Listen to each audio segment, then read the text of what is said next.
Hello. तो आज हम लोग बात करेंगे कि क्या एमआरएस में सिलेक्शन लेना दूसरे कॉम्पिटिटिव एग्ज़ाम्स के मुकाबले इजी है या नहीं। ठीक है।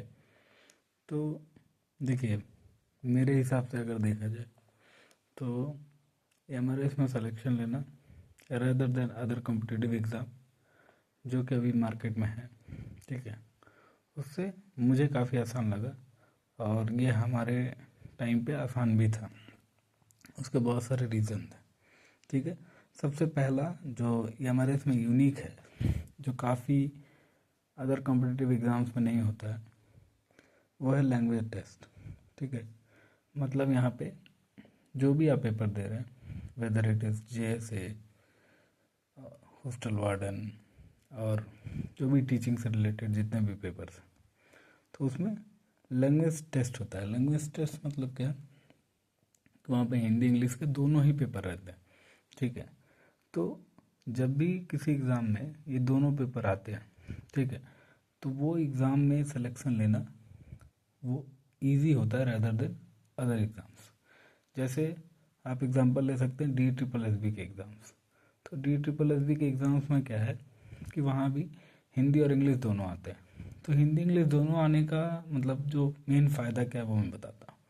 जैसे मैं जनरली जो है वेस्ट बंगाल से बिलोंग करता हूँ। तो वेस्ट बंगाल में जो ज़्यादातर बंगाली कम्युनिटी है, तो बंगालियों के साथ प्रॉब्लम क्या है कि सबकी नहीं बोल रहा हूँ, लेकिन ज़्यादातर के साथ क्या प्रॉब्लम है कि उनकी हिंदी बहुत कमज़ोर होती है। खास करके जब आप मतलब प्रॉपर ग्रामर एंड ऑल पे आ जाते हैं, तो उनकी हिंदी कमज़ोर होती है, तो ज़्यादातर जो है उसमें हिंदी में फेल हो गए। ठीक है। बाकी आप अगर उधर राजस्थान हरियाणा इस साइड आ जाए, तो वहाँ पे लोगों की इंग्लिश काफ़ी कमज़ोर होती है। आप बिहार चले जाए, उधर भी लोगों की इंग्लिश काफ़ी कमज़ोर होती है। उधर भी लोग इंग्लिश से काफ़ी स्ट्रगल करते हैं। ठीक है। और एमआरएस में क्या है कि आपको 40% मार्क्स जो है लैंग्वेज वाले पेपर में लाना ज़रूरी है। अगर 10 क्वेश्चन आ रहे हैं 10 मार्क्स के, तो आपको 4 तो लाने ही है। तो इससे क्या हुआ, और जो हमारा रिक्रूटमेंट था वो पहली बार हुआ था। ठीक है। पहली बार रेगुलर रिक्रूटमेंट हुआ था, तो ज़्यादातर लोगों ने सीरियस नहीं लिया। ठीक है। मैं अपना ही केस बताऊं, मैं जब एग्ज़ाम देने गया था तो टोटल जो हमारे जो रूम की स्ट्रेंथ थी वो 28 थी आई थिंक। और उसमें से सिर्फ 7 जो है कैंडिडेट्स वहाँ पे प्रेजेंट थे। मतलब आप देख सकते हैं कि सिर्फ 1/4 जो है लोग, सिर्फ 25% तक अटेंडेंस थी मेरे एग्ज़ाम में। और वैसा ही अगर आप ऑल ओवर मेंटेन करते चले, तो मुझे लगता है कि ऑल ओवर जो अटेंडेंस ऑल ओवर इंडिया रही होगी, वो ज़्यादा से ज़्यादा अगर रही होगी तो 40 to 45 रहेगी, 40 रही होगी आई थिंक। ठीक है। मे भी कुछ स्टेट में ज़्यादा रही होगी, मेरे वाले में कम थी। हाँ, हो सकता है। अब आते हैं, बात करते हैं कि नेक्स्ट वैकेंसी में क्या इतना इजी रहेगा। तो नेक्स्ट वैकेंसी में मे बी आई थिंक इतना इजी ना रहे, क्योंकि अब लोगों को अवेयरनेस आ चुकी है। लेकिन फिर भी क्या है, जो मेन पॉइंट है यहाँ पे लैंग्वेज टेस्ट का, ये जो पॉइंट है, ठीक है, इस पॉइंट की वजह से अभी भी ये एग्ज़ाम जो है अदर कॉम्पिटिटिव एग्ज़ाम्स के मुकाबले काफ़ी इजी है।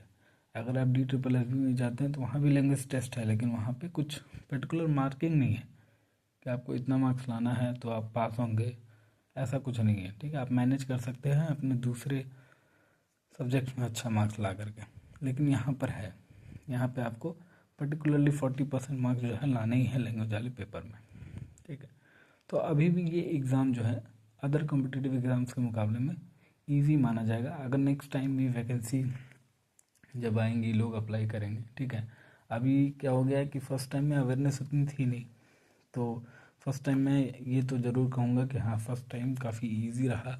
जिन लोगों का भी सिलेक्शन हुआ इंक्लूडिंग मी, ठीक है, वो काफ़ी इजी था, क्योंकि मैं भी और भी बहुत सारे कॉम्पिटिटिव एग्ज़ाम्स अभी तक दे चुका हूँ। तो अगर आप इसको कंपेयर करेंगे, सेम जो पोस्ट है हमारी, अगर आप इसको S S C H S L के साथ कंपेयर करेंगे, तो वे बेटर और वे ईजियर मैं बोलूँगा जो ई एम आर एस में मुझे देखने को मिला। ठीक है। तो क्या करना चाहिए हमारे, अगर हम ई एम आर एस में जो है ईजिली सेलेक्ट होना चाहते हैं, तो सबसे पहला जो चीज़ है, अगर आपका दोनों लैंग्वेज पे कमांड नहीं है, किसी का इंग्लिश पे होता है, किसी का हिंदी पे नहीं, किसी का हिंदी पे होता है, किसी का इंग्लिश पे नहीं, ठीक है, तो जिस भी लैंग्वेज पे आपका कमांड अच्छा नहीं है, आप उस लैंग्वेज पे कमांड ठीक ठाक बना करके रखिए, ठीक है। और ज़रूरी नहीं है कि आप अभी से इस एग्ज़ाम के चक्कर में पड़ रहे, क्योंकि अभी इसके फॉर्म्स आने में थोड़ा टाइम लगेंगे, ठीक है, नोटिफिकेशन फॉर्म और एग्ज़ाम में। तो आप अपने जो रेगुलर एग्ज़ाम्स होते हैं वो एग्ज़ाम्स भी देते रहिए जिसमें इंग्लिश हिंदी वगैरह आती है, ठीक है, ताकि आपका टच जो है बना रहे, ठीक है। इस अकेले एग्ज़ाम के भरोसे जो है आप बैठ तो नहीं सकते। और बहुत सारे जो डाउट है कि हाँ मतलब कुछ लोग ऐसा सोच रहे हैं कि क्या वैकेंसी आएगी ही नहीं, नहीं ऐसा नहीं है, वैकेंसी 110% आएगी, क्योंकि इन 2 स्लॉट्स में पूरे मतलब जो वैकेंसीज को फिल करना, तो पहला स्लॉट हो चुका है और दूसरा स्लॉट ये ज़रूर लाएंगे, ठीक है, नहीं आने का तो चांस ही नहीं। हाँ आगे पीछे हो सकता है, वो डिपेंड करता है इनकी स्पीड, क्योंकि इनकी स्पीड बहुत स्लो है, ठीक है। और जिन लोगों को लगता है कि बहुत फास्ट काम कर रहे हैं, ठीक है, ऐसा कुछ नहीं है, बहुत धीरे धीरे काम चल रहा है यहाँ पे, ठीक है।